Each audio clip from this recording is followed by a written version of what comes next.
Today on the podcast, and we thank Randy Scott and his wife, who's attractive, not offensive, just pointing it out, for being 2 segments on the show today. Please subscribe to the podcast, and please comment and review it, because we didn't realize that going all the way back, our reviews were from Tarico. And apparently, if you review it 1 million times and subscribe, it makes everyone that likes this whole deal just easier. So I know I keep saying that, but I hadn't really paid much attention to it, and now I'm starting to realize that it's important.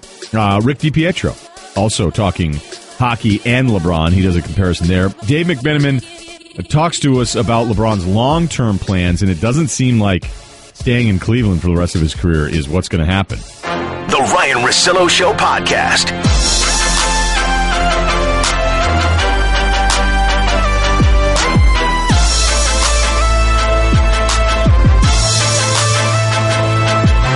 There's been something that's been going on here for about a month or two, a bit of a mystery, and mystery solved. We couldn't figure it out. We could not figure out why my phone would talk to me once a show in Siri voice. It would just happen. It was like clockwork. Once a show, the phone would say, "What do you need, Ryan?" The robots were becoming aware. Chris Long was right. The name of that song is... And we finally figured it out because before we came on the air, we got Randy Scott with us, Russillo Show. It's ESPN Radio, presented by Progressive Insurance. We got Game 4 tonight, 7 hours away from the start of that coverage. But really, the coverage is going to start right now. But Siri, I said to Cerruti, I go, "Hey, Cerruti, can you get me this LeBron soundbite?" And Siri said, "We weren't talking about you, Ryan."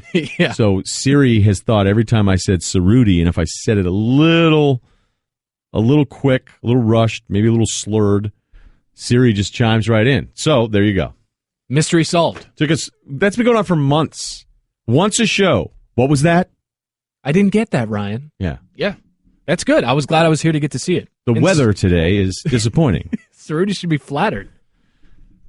I think Siri's kind of butting in. Like, we weren't talking about you? Whose phone says that to them? Who are you talking to then? Yeah.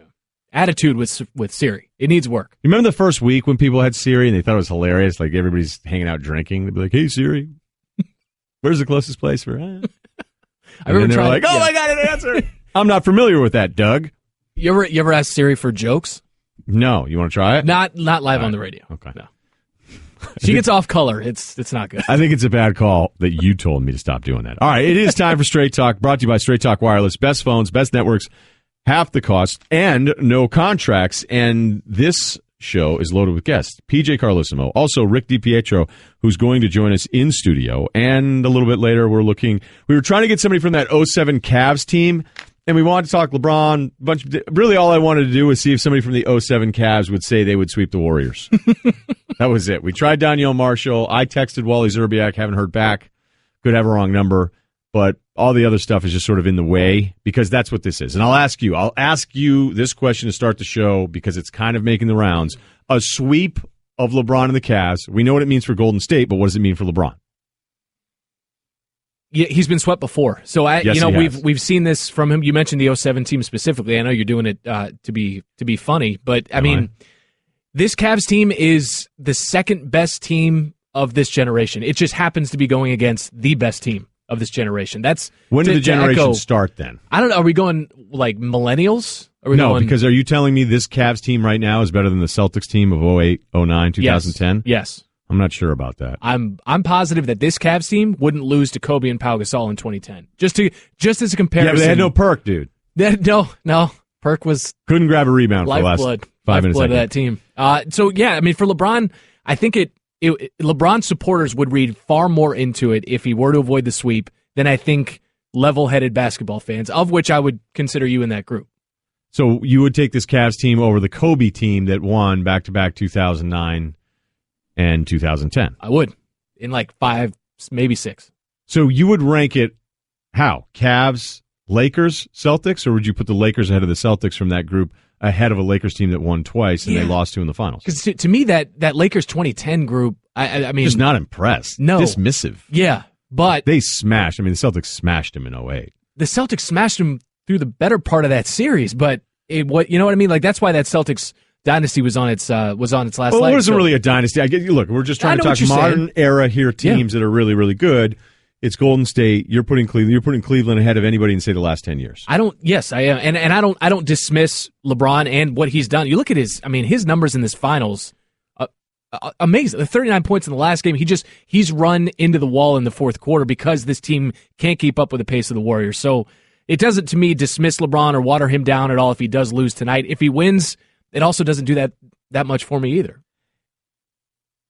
Well, we know it's at stake because he's kind of the captain of the ship, right? I'm the captain now. And it's not like kind of the captain. He certainly is. So if you were a maritime historian and... Where are we going? No, but I'm serious. Like if it was your ship and you were the captain and you lost and you're like, well, look, my deckhands were just kind of like, they weren't even native Nantucketers. Like it just was brutal. Like I didn't have a lot of... Like nobody cares. It's your ship, okay? Mm-hmm. It's the St. Mary. It's whatever it is. Like you're the captain. It's your ship. You're the one that's going to go down in the history books as a success or failure. So LeBron's numbers are incredible. They're overwhelming. This is not his fault. Goodwill Hunting, not your fault, not your fault. But that's just not the way this game works. But if you're going to use the 2000, I'm not saying you're doing this, Randy, but if you are an anti-LeBron person going, well, he's going to get swept again, he's swept twice.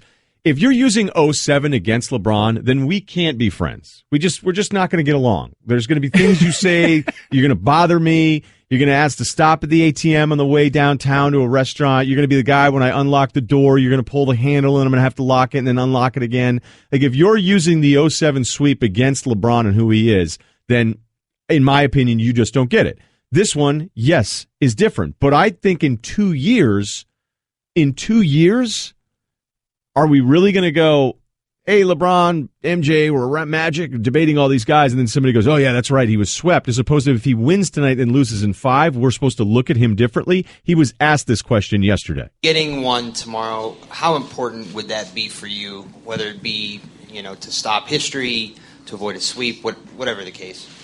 Well, my mindset is to try to get every game.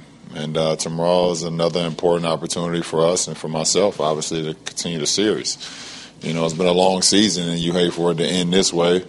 So, I mentally and physically got to prepare myself for that. All right, so to answer your question before what you said, and then to react to what LeBron said, you cannot trade on your own numbers. LeBron is hyper aware of his numbers, and he'll throw them out at various stops with the media. I think you've even said as much.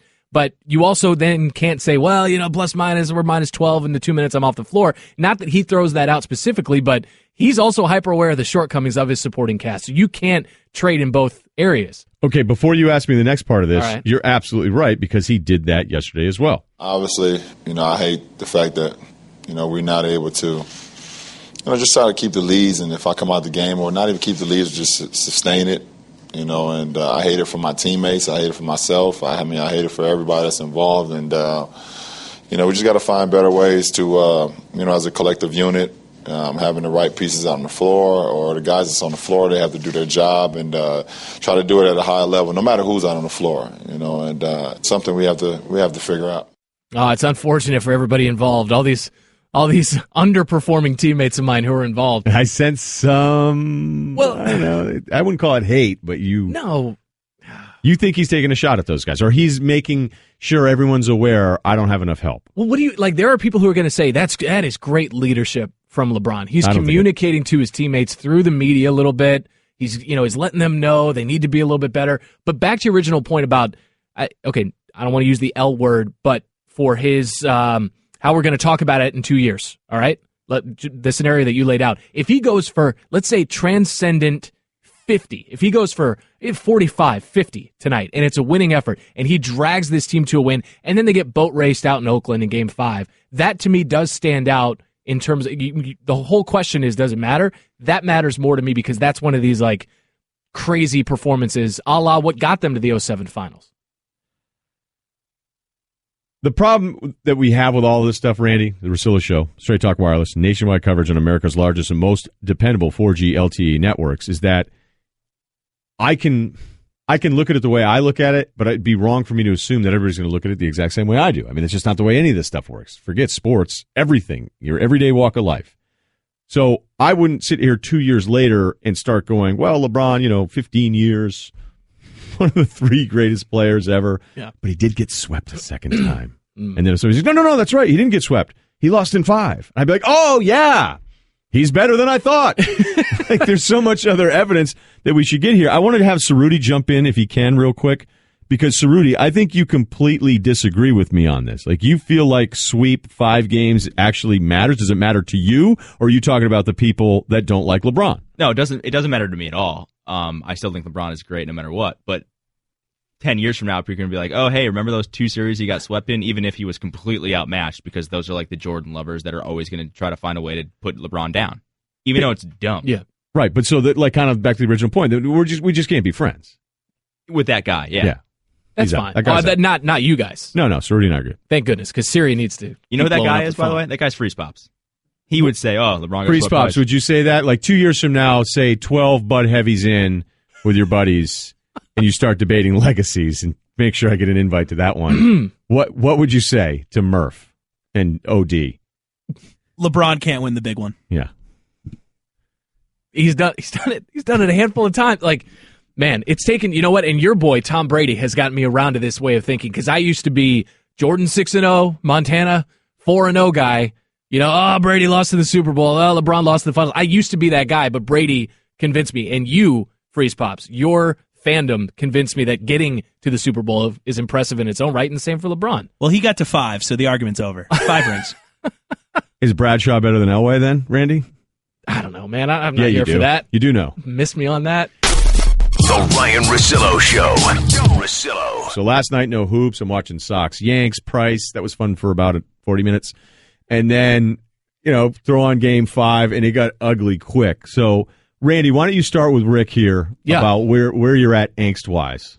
How does a guy whose agent says, talk about Crosby, his agent sent that video of Zdeno Chara punching him after he came back from the jaw situation. And I understand we can't control our agents, but the agent sent the video to the league saying, you got to protect my guy. How does that guy with that head history get away with doing what he did to Subban last night?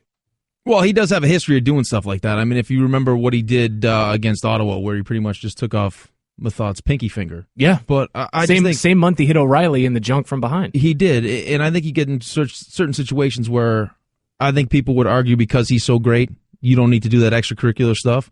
But going into every single game, every coach that you're playing against circles 87 on a board and says, don't let this guy beat us. So PK Subban is trying to do what every defenseman tries to do in the NHL, and every guy usually that's matched up with Sidney Crosby is be as physical as possible, don't give him any space, and try to take him out of his game. And at some point, if you're Sidney Crosby, and if you watched that game last night, he was out to set the tone early in that game. From the first shift on, he was going to be the superstar that he is. He wasn't going to let his team lose.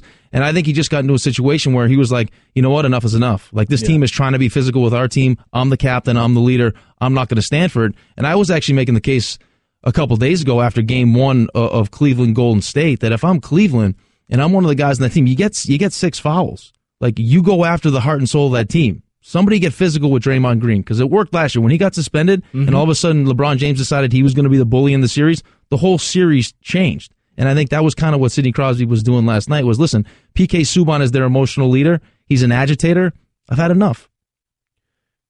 You make that basketball analogy, and I'm looking at Sidney going, we remember him coming out and Ovechkin, and everybody saying this really could be the next guy. And it happens rarely. It doesn't happen as often as maybe we'd like to say that it does. But how much has he delivered in the way like a guy like LeBron has delivered on what all the promises were when he first entered the league? He is our LeBron James. And it's funny that we actually have the finals going hand in hand here. Does the NHL do a good enough job marketing a guy like Sidney Crosby? Probably not, but the mentality in the NHL is it's team above everyone else. I mean, even if you look at Sidney Crosby's gloves, it doesn't say Crosby, it says Penguins on them. I mean, that's just, that's the NHL, and I don't know when that happens, but that's what it is. But yeah, I think he is the closest I've ever seen or played against to being a kid that had all the attention on him, all the expectations, and he just stepped up and he delivered. And I know there's a lot of people that love Alexander Ovechkin, but he is not the guy that's going to make all his teammates better. That's Sidney Crosby, and that's what we love about LeBron James, is that as soon as you put him on your team,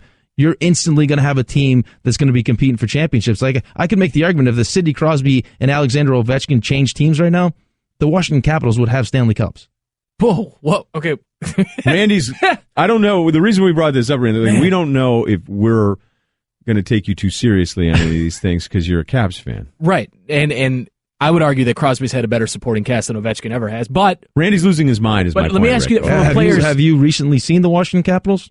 Oshie Williams, I get Justin it. Williams. This was the team. Justin that Williams was used to never lose a Game 7. I know until he played for the Capitals against Sidney Crosby. I know. How is Crosby viewed among players? How is Crosby viewed among his opponents? He's looked at as the best player in the NHL, hands down. Sneaky dirty at all, or no? No. I say something negative about him, quick. No, I'm asking because I get into it with the Penguins fans on Twitter, and then I suddenly have to Recently? present a case where it's like, all right, in 08 he punches somebody from behind and blah blah blah. I just feel like how much of that do I have wrong? Like, does every player have a history of this stuff just because that's how the game goes? Yeah, I think you don't necessarily always see a superstar like that willing to do some of the things that Sidney Crosby is willing to do.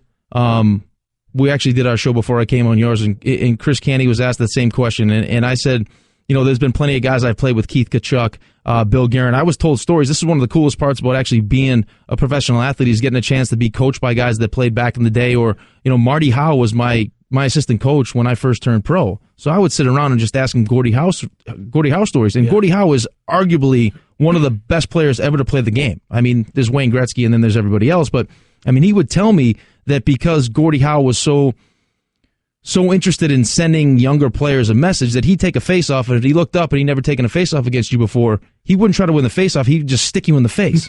Because you know what? Next time you're going to have a face-off against Gordie Howe, you're not going to bear down and try to win that face-off because you know something bad might happen. And I think that you just want to keep players aware of the fact that I'm not going to sit here and take it. I'm going to ignore you for up until a certain point, and then all of a sudden I'm willing to, lop your finger off or smash your head on the ice. Rick DiPietro with us, Randy Scott, the Russillo Show on ESPN Radio, presented by Progressive Insurance. We've brought this up so many times through this LeBron run, then Golden State, what they're doing historically. Do you, when you're in the league, and you're not that far removed from it here, Rick, where you're talking about all these different things the way we talk about basketball, like, do you have former players go, oh, we would skate around you guys, or they wouldn't say we'd skate around you, we'd just knock you guys into next week? Would former players be as dismissive of you as a current player as basketball players seem so comfortable to do now? It's amazing to me, but I think people are usually fiercely loyal to their era. I was lucky enough when I first turned pro to kind of get in that last great phase of American hockey, and just, in my opinion, hockey in general. I mean, I played against Pavel Bure and the great Detroit Red Wings teams with Stevie Yzerman and Chris Chelios and all those guys. I think the game's changed. How different is it then? It's a lot different. It really is. I think that you're talking about, I don't want to say it's a softer league than it used to be, but I guess you could make that argument. I mean, one of the biggest things I noticed, and this has nothing to do with on the ice, though, is that when I first turned pro, you'd get, the veteran guys, hey, let's go to lunch, and the lunch would turn into dinner, and you just have that kind of team camaraderie. And as the young guy, you were told, listen, it's Saturday night, you go out, you have fun, do what you need to do, and then on Sunday morning for practice, you sit down, we're going to hold court, and you tell us stories, because we're married and we have kids. And I'm like, so that's what I need to do. Whatever you have to do, go get something done and have a good story. So I'd go get something done, whatever it was. Just think of the pressure if you weren't having a great Saturday. You're like, oh, we have story time tomorrow morning. I better keep what am I going to do? Listen, and don't let the truth stand in the way of a good story. Anyway, so now I'm the veteran guy. I'm sitting in the locker and I'm thinking to myself, okay, I'm married. I can't go out on Saturday night, so I got a bunch of young kids. It's a young team. Sunday morning. All right, fellas, I got my coffee, my heat pack. What do we got? I had 35 kills last night. I'm like, no, listen. And we're not talking real murders. We're talking Call of Duty. That's exactly what we were talking about. I'm like, there's no way that happened on a Saturday night. There's not enough time in the day. You can't do it. You wouldn't be walking today. And he's like, no, 8-hour shift on Call of Duty. I'm like, what are we doing now? I mean, you're 20 years old. In New York. You make $1 million in New York City, and you're single, and you played Call of Duty all night. I was like, that's it. That's when I threw up. I said, you know what? This is not worth it anymore.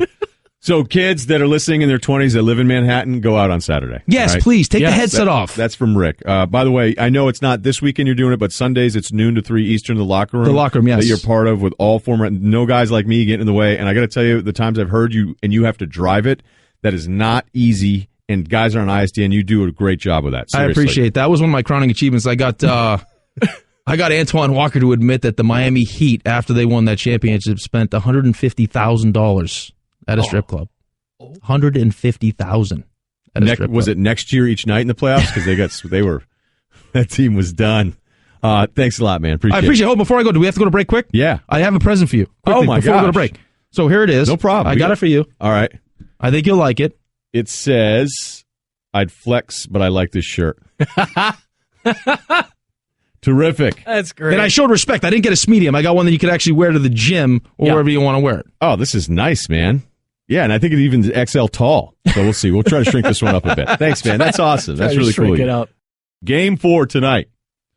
Is it over? The series feels over. I don't know. What? Give me a % chance. Pass. Would anyone have come on? Like, what if I had said this morning with you, I can see the Cavs getting 4 straight. Would they have let me even do the radio show? Be like, we got to keep using you on SportsCenter. He isn't coming back. They would have driven you into the ground. Or to Cleveland. Next flight? Can you be on countdown at 8? Is there a direct from Bradley to Hopkins? Wow, good call there. I don't spend a ton of time in Cleveland. I'm more of a Columbus guy over the years. That's a you problem. Columbus is great, though. Columbus is sneaky, like, wow, this is a real city. Oh, skyscrapers, the whole thing. Yeah, no doubt. Do you want it to be over? Let me ask you that. I do, the biggest hoops fan I know, and you want this done. Yeah, I'm good. Ready to move on to the draft. Same frustration I have in terms of, like, how many ways can we chop this up? And we also had that week off before game 1, so that didn't help. But if they got game 1, or excuse me, if Cleveland got game 3, this would kind of have a feel to it, right? You'd be going, I know who Golden State is. I know that they're much better. I know they shouldn't have lost last year in the finals. They did. Okay, all these things. But can you allow yourself to have a game 4 possibility where this is 2-2? I mean, at least that would be on the table. But as Cleveland has said numerous times post that game 3 deal, and I'm just watching again. I was watching the replay here. It's on here, yeah. Right. And J.R. Smith hits this 3, and then Durant comes down and misses one, and they're up 6, and you're going, now you're about to lose and never score again. But I'm reminded watching this just how many good looks Cleveland missed, man. Like, guys who were brought there specifically for that. The J.R. Smith 3 that he hits on the right side, LeBron drives, is at the hoop, and then, well, not at the hoop in the restricted area, but looks like he could keep the drive going, and he kicks it out. JR hits the 3 into the holsters. Sure. Letting everybody have it. And that wasn't talked about enough leading into the Korver play, the one that's been dissected, right? Should he or shouldn't he have passed it? It is crazy when I watch games over. I don't do it all the time. You look at a play here or there, and you just go, man, this actually was something. I mean, there's just so many little things over the course of a game. You go, actually, this was a really big deal. The foul on Ian Clark, like all these things. I don't want to list all these things because it just could get kind of boring, actually. Russillo Show reminding you can watch all 3 hours of the show, and that is right here on ESPN News. Okay, here's the deal. Steve Kerr just spoke to the media talking about all of these teams that said that they could beat him, and it feels like Steve Kerr is me. Have you ever actually had a conversation with them? Did they ever call you up and actually have a conversation about that kind of thing? No. But they're all right. They would all kill us. The game gets worse as time goes on. Yeah, it's hard to watch, right? Players are less talented than they used to be. The guys in the 50s would have destroyed everybody. It's weird how human evolution is sort of like goes in reverse in sports. You know, players get weaker, smaller, less skilled. I can't explain it. I can't either. That's so great. Did you coach him on that? That's tongue-in-cheek sarcasm. Cerruti, it almost sounds like I wrote that for him. Is that not? Like, I'm not. Maybe he's a fan of the show. I don't know. He used to listen. He still does. He brought in like evolution and like how players regress over time. We're going to be on all 4s in the NBA in like 20 years. Cro-Magnon man in reverse. Right. What do you think set him off? Which one bothers him the most? 04 Pistons, right? It's got to be Rashid saying the 04 Pistons would wax this Warriors team. Yeah, it wasn't even beat him. It was a sweep. Like, it's not good enough just to say you would beat the Warriors if you were in a team from the last 30 years. You got to say you're going to sweep them. I even think the 96 Bulls one's kind of ridiculous. Uh-oh. Ooh. Wait a sec. Hold on. That the 96 Bulls would sweep the Warriors? Nobody's sweeping this Warriors Nobody's team. Sweeping them at all. We can be friends. It's simple math. The Warriors have 4 star players, and the Bulls had 3? 4. Ron Harper. Oh, yeah. Sorry. Tony Kukoc. There you go. Fair. The 04, I'm looking at this roster. Darvin Ham was on that 04 Pistons team. I like Darvin Ham. I said it. Tayshaun matching up on Durant would be interesting to see. The thing I loved about the Detroit team, defensively, they were, you get Chauncey talking about this, but they could switch everything. And it was such a huge advantage for those guys. But I like that from Curry. That was Curry said it too. Curry addressed this. All right. So Curry, everybody thinks you guys stink. It's just kind of comedy for me because the hypothetical game is never one I've played and never one I don't want to be in that situation where you're having to argue that. So, like Draymond said it best earlier when he was asked about it. Every team that they've talked about it was great in their era, great in their time, was great for the league, an inspiration for up-and-coming hoopers like myself, watching that type of competition. And it's our time to do that now, too. So, you can obviously have those barbershop-type debates of just who's better, who's what, ranking, all-time greats and teams and things like that, which is fun and certain. No, we got it. It's just sort of going, and we get the gist of it. Only because the Rasheed one is the most recent one. The Rasheed one bothers you more than any of the other ones. Well, what rules are we playing by? Are we playing by the defensive rules that Pistons team was allowed to play by, or are we playing by these rules? Because that feels like a pretty clear dividing line in terms of NBA eras. You have to play by the rules where I think you allowed hand checking and all that kind of stuff. All right, because I think the 3-point shooting. The 3-point shooting would be enough to freak out the guys in the 90s. Look, the Pistons thing is, 13 years ago feels like a long time, but it's not that long ago. It's not. Chauncey was still in the league a couple years ago. 2 years ago? Rasheed was on that Celtics team, cashing checks. Tayshaun was still in the league? Tayshaun was in a trade 2 years ago. It feels like a long time ago. It is. It is and it isn't, right? Darko's on this team. That's how long ago it was. Who's guarding Darko? That's the question. A folding chair is guarding Darko, man. Darko was great in workouts. Can't tell you how impressive he was. Did you see him in person? Were you there for some of those workouts? Oh, no. I was just talking to teams that would have him in, and they're like, this guy's insane. He's not even shaving. He's so good. It's kind of an issue. And then he wasn't. Yeah. No, he didn't pan out. Was there one other thing that we were supposed to do there? The Steven Jackson Warriors, his 8th seeded Warriors, he said last year they beat the 73-win Warriors team. No one's topping that. Oh, boy. Nobody's beating that one. That's why I'm so bummed we didn't get Danielle Marshall today. I was going to ask him if his 07 Cavs would have swept the 17 Warriors. Maybe Zerbiak gets back to you, though. He hasn't texted me back yet. He was also on that Sonics team with Durant that rookie year. He would have been a great guest. I'm saying. Larry Hughes did not pick up.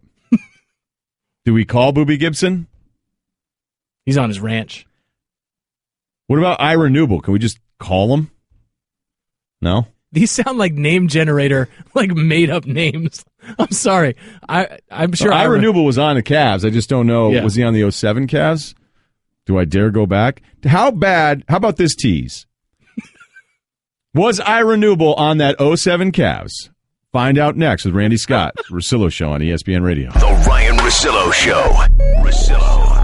You didn't know I was doing this. I just literally thought of this 10 seconds ago as you were talking about all the social media fights that you've been in here lately. No. By the way, did any of us track who won that last courtroom deal on Judge Mathis? That was your job, Randy. Plaintiff. It was plaintiff. Plaintiff won. Oh, guess who the plaintiff was? Yeah. The Smoke Show. Was she? Yes. Yeah? Or just by she was pretty attractive Judge for a courtroom? Mathis standard. Oh, so what are you trying to say? Judge Mathis would like her? No. That sounds a little racist. No. She was black. Nope. I'm saying for daytime syndication. Right. Daytime courtroom, real drama. She is on the hotter side of things. Because a lot of times it's not as good. Noted. Right. All right. Speaking of attractiveness. I don't know what you're talking about.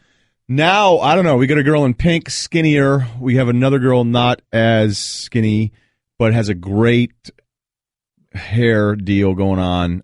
I'm going to say she seems earnest, and the other one seems sketchy. I'm going to go with the blonde. Okay. All right. This I will keep track of. Okay, great. Perfect. Yeah. Do you have a lot of guys that give you a hard time about you not being as attractive as your wife? Yeah. Yes. A lot, right? So, okay, you're talking about how you're friends with a lot of the Barstool guys, and the way that I'm friendly, yeah. When we're not getting an RV together or anything. Well, the way that I found out what a squid was was because I was called a squid several times in sort of like reference to when my wife moved up there and went on TV to Boston. It was like, I can't believe that squid, Randy Scott, got her. So that's not possession, though. Not just, possession. No. Just got the right to like share space with her. And now she is, so everybody knows this, like you guys can figure it out, but like she's what? She's on Fox? NBC. Okay, I'm sorry. I've been out of the market for a while.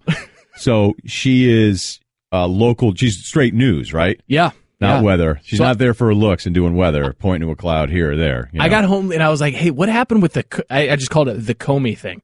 Like, crystallize it for me. She goes, it was hours of testimony. And what was everyone talking about yesterday? Months leading up to it. And I was like, yeah, give me like your best 20 seconds on what, I just want to know, I want to sound smart at work when people ask me.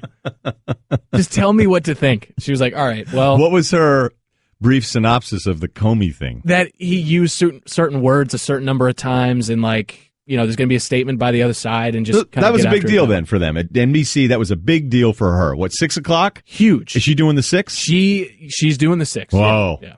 That's when you know. Okay. Yeah. So you aren't, no offense, as a guy that myself has been called extremely lucky, didn't know you had it in you. Are you kidding me? Is that your sister? Yeah. Like, you holding her for ransom. Like, just... How does that make you feel? Because when somebody sits there and compliments your significant other to an extent that it's like this surprise that she would even give you the time of day, it then becomes a, hey, you're sort of not complimenting me now. Dennis Eckersley was the biggest offender of that. Like, I love to him. drop a name. Like, I made the mistake of bringing my wife to my last job at Nesson just for dinner. Like, she was off and I had to work. And Eckersley was like, popped out of his chair, shook her hand, like, everything but like he was into it. Everything but like kiss her hand in front of me, just like be like super polite. And then she leaves, and it was just constant like, so where'd you guys meet? Like all this incredulous like, and how did that come together? And like, oh, Fort Myers. Okay, yeah. And everybody was sort of like hanging out. Everybody and, wants an excuse for why it happened. Yeah. They want it to be, his dad owns Sure. Dell Computers. We're like, oh, that's why. Okay, It's not me. Like I'm not incapable. He has like he met her when she was in Market 84. Oh, he got in early. She and I share a deep, abiding hatred of Sidney Crosby, so that's kind of where we bond. No, I'm joking. It's. Do you think you got to her before she got to the bigger markets and you locked it up early, and then at that point she kind of liked you, which is always tough for women to move on once they like you. Yeah, that's right. Convincing them to like you is kind of important in a relationship. So then when she's in a top 20 market, it's too late. Yeah, and you get the kids in there. Like that's kind of, it's like, you're going to leave us, So what you need to do is, if you're in your 20s right now and you're doing what we do and you meet somebody that's more attractive than you, if you're in, I don't know, Corpus Christi, if you're, you're in the 100s now, right? Yeah, Corpus Christi. Yuma's 160. Isn't that always the joke that it's like that's like the worst, or not worst, but just the spunkiest market? Smallest. There's some in Montana that are 200. Freeze Pops, have you seen Randy's wife? Yes. I was enthusiastic. That was the best. All right. Yes. Yeah, like I don't enjoy this. Is so funny. It's like you're referencing something that is not enjoyable to experience. No. While having a blast doing it.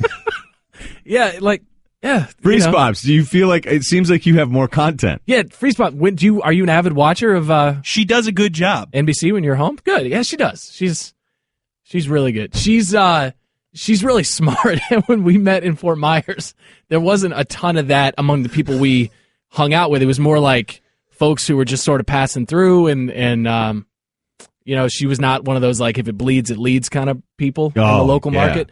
The people who come into the newsroom are like, oh, there's a fire, I want to go cover it. And they're like, okay, well, there were no, injuries. And they're like, oh, forget it, I don't want to deal with that. Like, she's maintained her human side throughout being in journalism. Freeze Pops, do you have any more commentary? I enjoy her work. What do I like less? Your reaction to what he's saying or what he's saying? I don't know. I don't even think it's that funny. I just know Freeze Pops, I know you, your wife's hot, and now we're talking about it.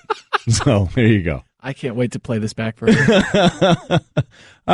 Hey, what's LeBron's legacy? Next. Okay, Kevin, for the grand prize of $1 million, what color is the White House? I I know this. 5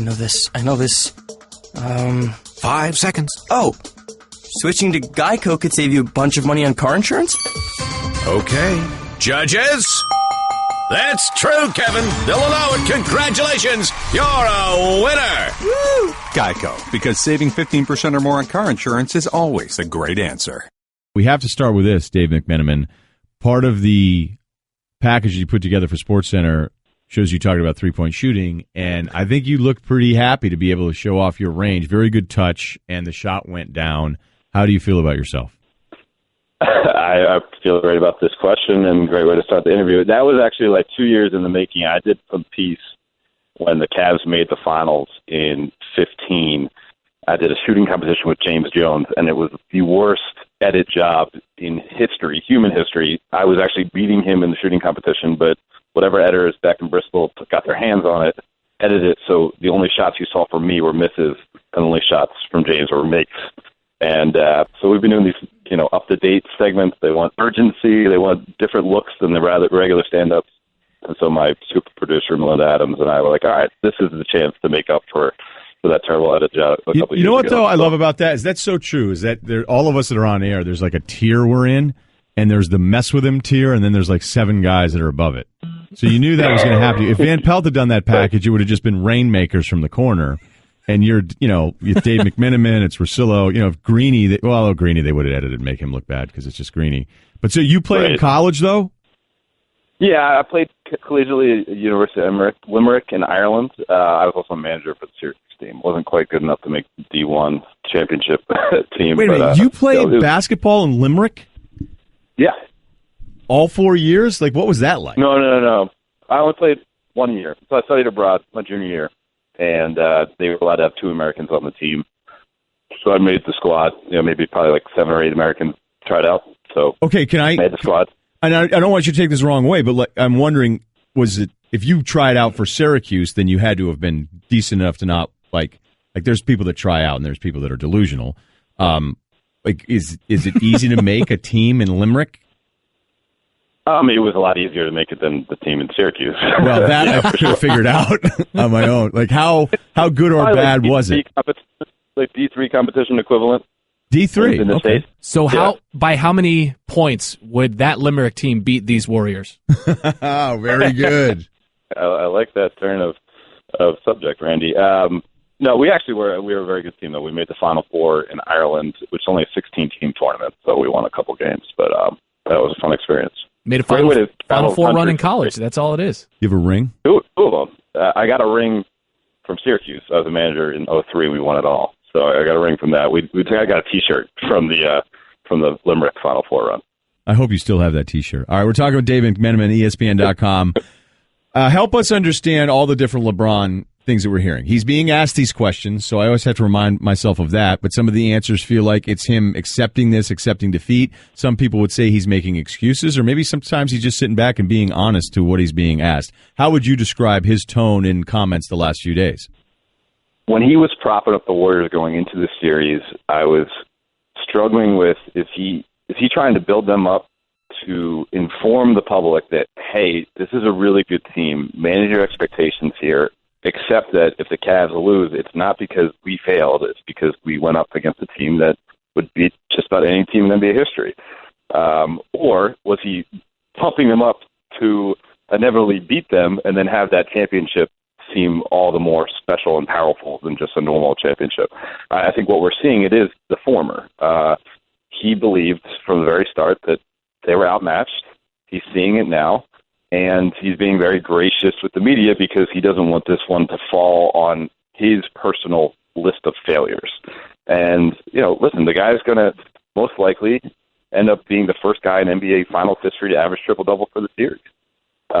You cannot point to him and say it was his failing if the Cavs lose in 4 games, 5 games, 6, 7. This Warriors team is built for destruction, and LeBron's just a victim of it. But listen, when we're comparing greats, it comes with the territory that guys are going to get criticized no matter what. It's winning or bust. But I think he's come with a perspective now saying, listen, this is gravy.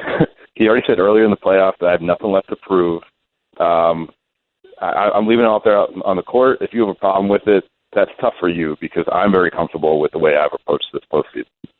I feel the same way. I feel like a lot of what we construe is Bron being salty with the media. You know, like, do you think you're a smart guy and all that? I mean, that was pretty salty, but what we think is salty is more a guy who's just comfortable with what he accomplished, what he did a year ago, and what he understands he's going up against. So I guess how at peace is he with his own individual performance relative to how the team is playing in this series?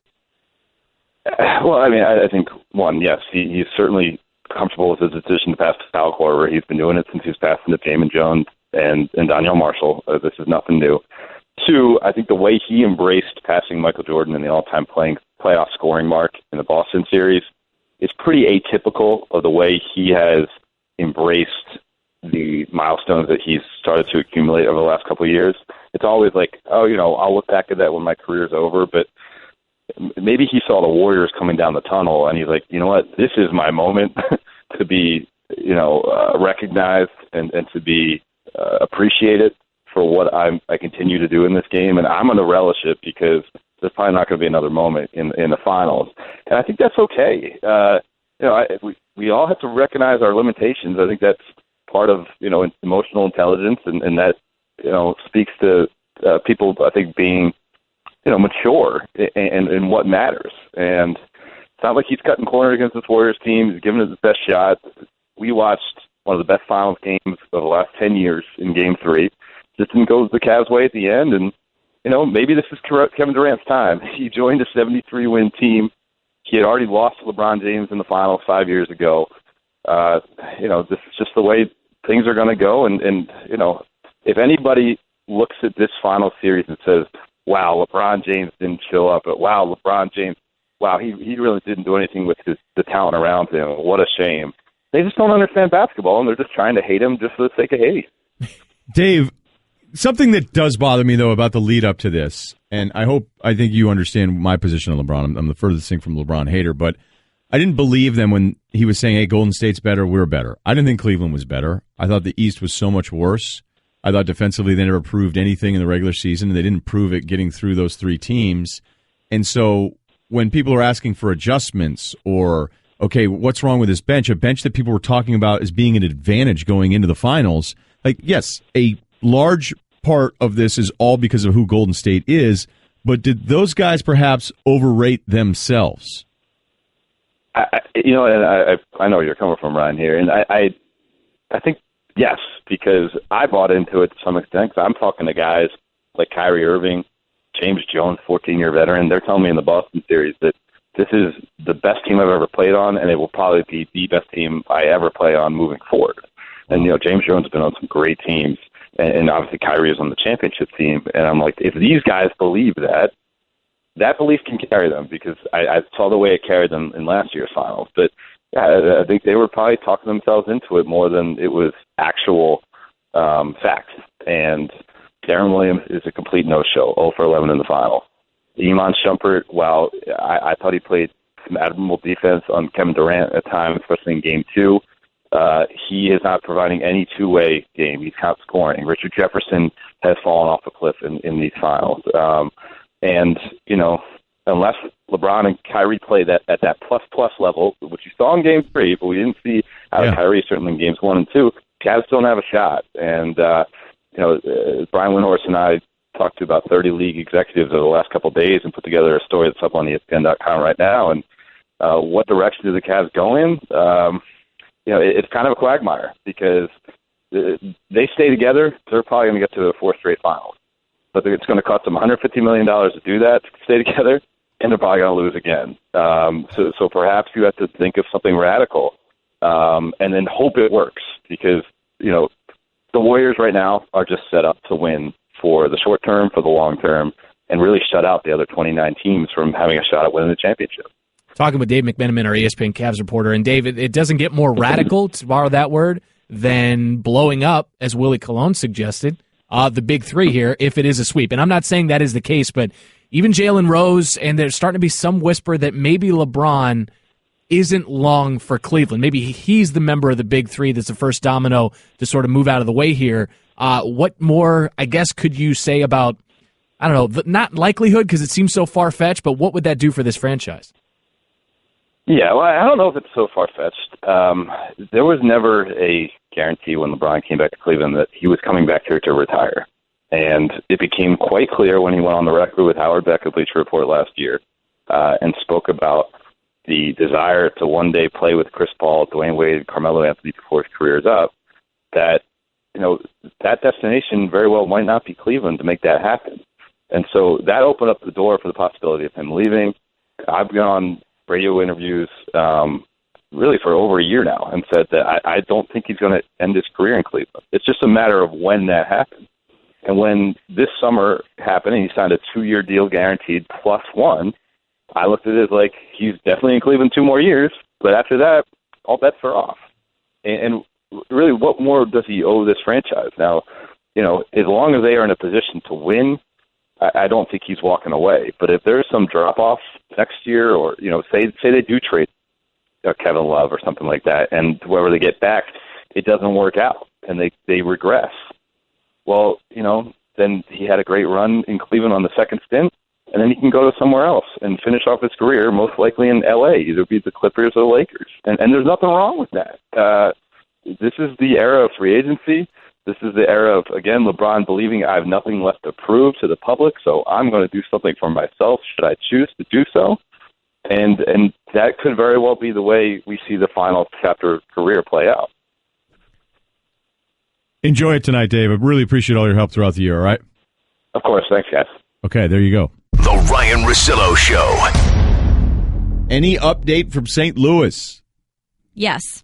Mizzou, where you at? Johnny Peralta DFA'd, Colton Wong back, some coaching changes. Matheny still safe, but the heat's on him. Yep.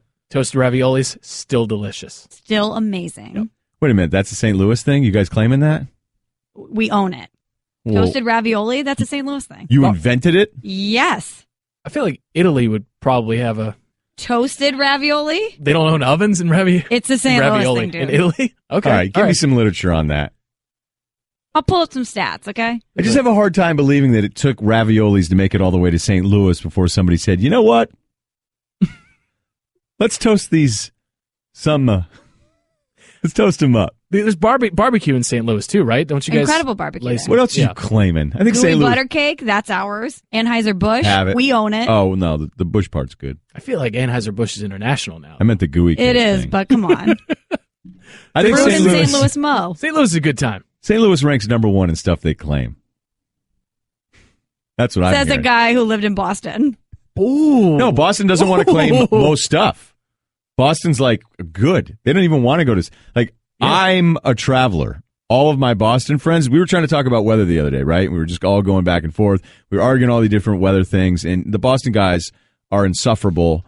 And then guys are like, no, San Francisco's colder, Chicago's colder. No, it's not that cold, and on and on and on. And then one of my friends writes, the coldest winter I ever spent in San Francisco was in Boston planning trips I would never go on.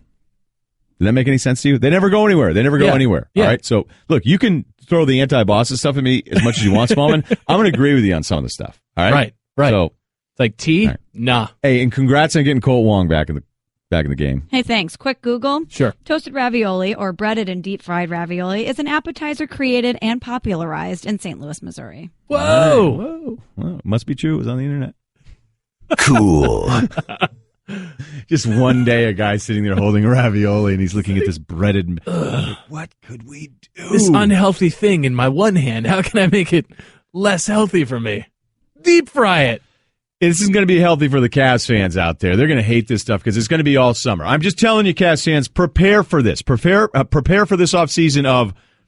The fun part was, what can we do to catch the Warriors? Yeah. And it's going to be you asking me every morning on SportsCenter. I'm going to tell you, I went through it with an NBA GM the other night. We were just playing the game of, could you do this? Could you move this piece? Could you get this guy in there? And even all the fake stuff we were doing that's most likely never going to happen, we still couldn't come up with anything that's even remotely reasonable to go, yes, other than setting the video game to computer trades off.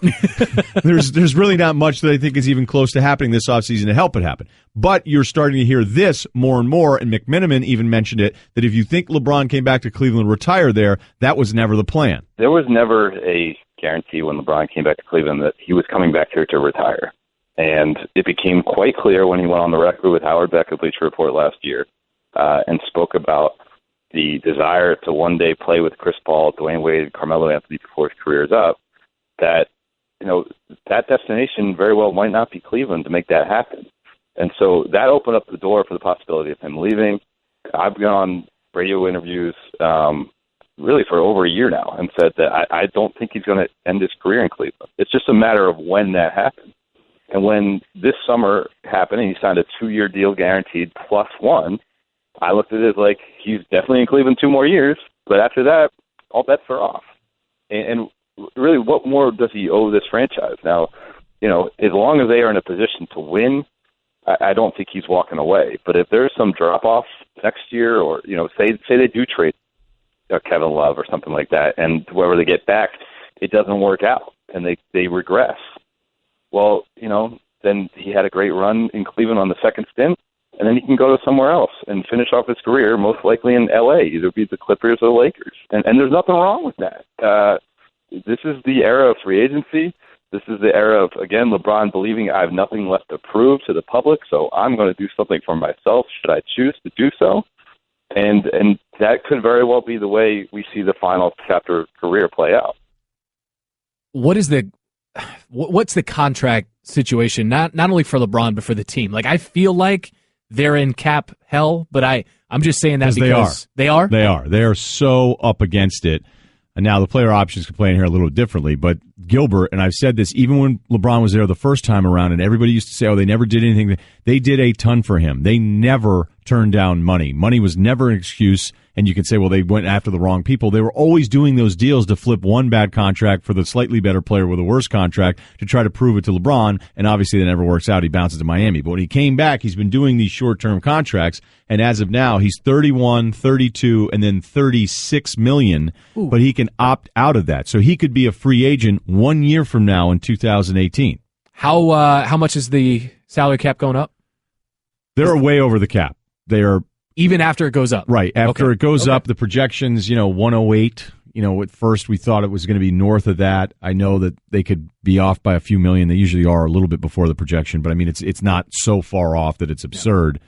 So they're at 120, 125 million guaranteed even next year. So when you start just going, let's just sign a free agent, if you're doing that's not their approach. They're going to have to trade 1, maybe 2 contracts if they vastly want to overhaul this thing. But I think the problem is what if we have this next year? Because it kind of feels like we're going to get right now again next year. Because who's going to challenge them in the East with LeBron?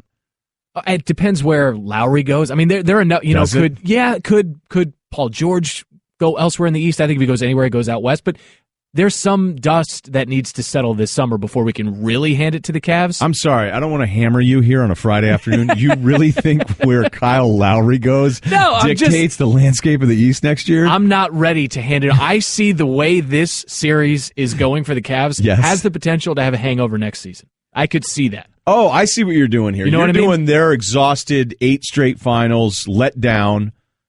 I actually don't think that's a terrible theory, but I would still say if the Cavs were a 5 seed and healthy, because I think Boston is going to go at this with, let's not lose sight of who we really are. We're a nice story with an unlikely star that needs a lot more help to get to where we need to be. Let's not print out Final Four NBA shirts, because that's not really the neighborhood we belong in. So you're saying that they're not a Markelle Fultz away from taking the Cavs to 7 games? No, and I don't even know if they're another free agent in Markelle Fultz. If they added George, if they added Butler, if they added Gordon Hayward and Fultz, would that be enough to then take out LeBron? I don't think I'd be ready to do that. But I like your thought on the hangover part. I just don't know where Kyle Lowry, where if he stays with Toronto, we go, Raptors. I do too many shows with Kevin Negandhi to where I've heard that he's going to the Sixers, that Lowry's going to the Sixers. So he was the first name that popped in my head. That's all. In terms of a big free agent, could move this offseason. But you're right. Okay, in terms of an imminent threat in the East to the Cavs, all right, fine. Let's say it's Cavs-Warriors. It's going to end the same way. Maybe it ends in 5 games. You know what I mean? This feels like, and you've heard it a little bit more. I think this is one of those kind of NBA rumbling things. Be like, do not make the mistake of thinking he's retiring there. And right? And then you start doing the deal where you go, what would he do how would that play out, man? I mean, how much longer does he want to wait to play with Chris Paul? Because the thing was, all right, we're going to give these short contracts for LeBron. We're going to give him, Dan Gilbert and company, give him everything he asked for. And when we do that and it's still not enough and he leaves because it wasn't enough, whose fault is that? Does Gilbert write another letter? Comic Sans forever. I guarantee you we will win a title before the Sacramento Kings do with LeBron. I bet you the Kings. That'd be a good Monday segment. Which teams can you rule out emphatically that LeBron would not go to? The Kings and Warriors. And Suns. Why the Suns? Have you seen Marquise, Chris? Yeah. Booker. Thank you for listening to the Ryen Russillo Show podcast. You can check out the show live weekdays at 1 Eastern on ESPN Radio, the ESPN app, and on ESPN News. The Ryen Russillo Show podcast.